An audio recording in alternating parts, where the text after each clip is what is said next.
కాలం ఎప్పుడూ ఒకలా ఉండదు. రాజకీయాల్లో అయితే మరీను. కొందరిని పైకి తెస్తుంది, ఇంకొందరిని తొక్కేస్తుంది. ఆ జిల్లాలో అధికార కూటమికి చెందిన నాయకుల పరిస్థితి ఇప్పుడు అలాగే ఉంది. రూలింగ్లోకి వచ్చేదాకా హడావుడి చేసిన వారంతా ఇప్పుడు గప్చుప్ అయిపోయారు.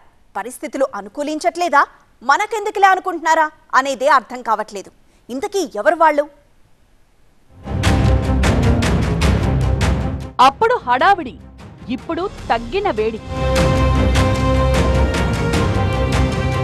విజయనగరం టీడీపీలో కీలక నేతల మౌనవ్రతం. కాలం కలిసి రావట్లేదా? కావాలనే కామ్గా ఉంటున్నారా? 2024 ఎన్నికలకు ముందు విజయనగరం జిల్లాలో టీడీపీకి అన్నీ తామై వ్యవహరించిన కీలక నేతల గురించి ఇప్పుడు ఇలాంటి డిస్కషనే నడుస్తోంది.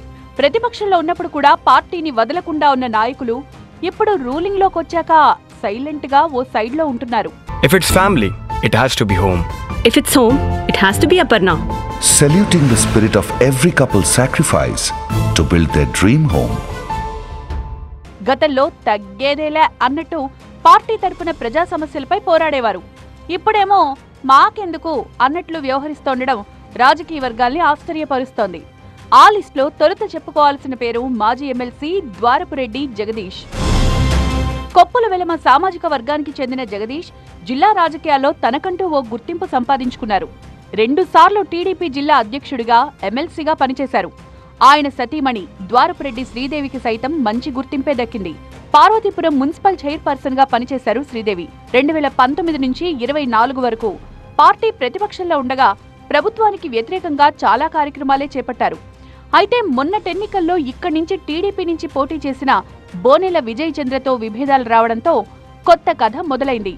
విజయ్ చంద్ర గెలవడం, జగదీష్ పై హైకమాండ్కు ఫిర్యాదు చేయడం చకచకా జరిగిపోయాయట. దీంతో అప్పట్నుంచి జగదీష్ సైలెంట్ అయిపోయారని తెలుస్తోంది.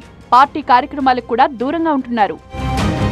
మరో నాయకుడు డాక్టర్ కేఏ నాయుడు తీరు కూడా అలాగే ఉంది. 2006లో తండ్రి కొండపల్లి పైడితల్లి నాయుడు మరణంతో వారసుడిగా పొలిటికల్ ఎంట్రీ ఇచ్చిన నాయుడు 2006-9 ఎన్నికల్లో ఎంపీగా పోటీ చేసి ఓడిపారు. అయితే 2014 ఎన్నికల్లో గజపతి నగర్ నుంచి ఎమ్మెల్యేగా గెలిచారు. 2019లో మరోసారి ఓటమి ఎదురైనా పార్టీ కార్యక్రమాలు చురుగ్గానే చేస్తూ వచ్చారు. ఆఖరి క్షణంలో కేఏ నాయుడిని పక్కన పెట్టి ఆయన సోదరుడి కుమారుడు కొండపల్లి శ్రీనివాసరావుకు టీడీపీ టికెట్ ఇచ్చింది. టైం కలిసొచ్చిందో మరేంటో గాని శ్రీనివాసరావు ఎమ్మెల్యేగా గెలవగానే మంత్రి పదవి వరించింది. తనకు నామినేటెడ్ పదవైనా దక్కుతుందని ఆశించిన నాయుడు ఆ ఆశ నెరవేరేలా లేకపోవడంతో ఇప్పుడు ఇంటికే పరిమితమయ్యారు. జిల్లా టీడీపీలో మరో కీలక నేత మీసాల గీత. ఈమె గతంలో విజయనగరం మున్సిపల్ చైర్పర్సన్ గా, ప్రజారాజ్యం జిల్లా అధ్యక్షురాలిగా పనిచేశారు. ఆ తర్వాత 2014లో టీడీపీ నుంచి ఎమ్మెల్యేగా ఎన్నికయ్యారు. రాజకీయ సమీకరణాల్లో భాగంగా 2019లో టికెట్ దక్కలేదు. అయినా సరే 2024 వరకు టీడీపీలోనే ఉంటూ పార్టీ కార్యక్రమాలు చేస్తూ వచ్చారు.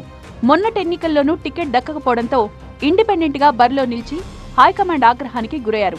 పార్టీ నిర్ణయాన్ని ధిక్కరించినందుకు సస్పెన్షన్ వేటు పడింది. దీంతో ఎన్నికల ఫలితాల తర్వాత ఆమె రాజకీయాలకు దూరంగా ఉంటున్నారు. బళ్ళు ఓడలు, ఓడలు బళ్ళు అవడం అంటే ఇదేనేమో అంటూ ఈ నాయకుల చుట్టే ఇప్పుడు జిల్లా రాజకీయాల్లో చర్చ జరుగుతోంది. సుమారు 2 దశాబ్దాల పాటు రాజకీయాల్లో చురుగ్గా ఉన్న నేతలు, పార్టీ కోసం కష్టపడిన నాయకులు ఇప్పుడిలా అంటి ముట్టనట్లుగా ఎందుకు వ్యవహరిస్తున్నారన్నదే అర్థం కావడం లేదు. తప్పనిసరి పరిస్థితుల్లోనే తాత్కాలికంగా ఇలా సైలెంట్ అయ్యారా, సమయం కోసం ఎదురు చూస్తున్నారా, లేక మనకెందుకులే అని ఊరుకుంటున్నారా అన్నది తెలియాల్సింది. వారి వ్యూహమేంటో, మౌనం వెనుక మతలబేంటో తెలుసుకోవాలంటే కొన్నాళ్లు వేచి చూడాల్సిందే.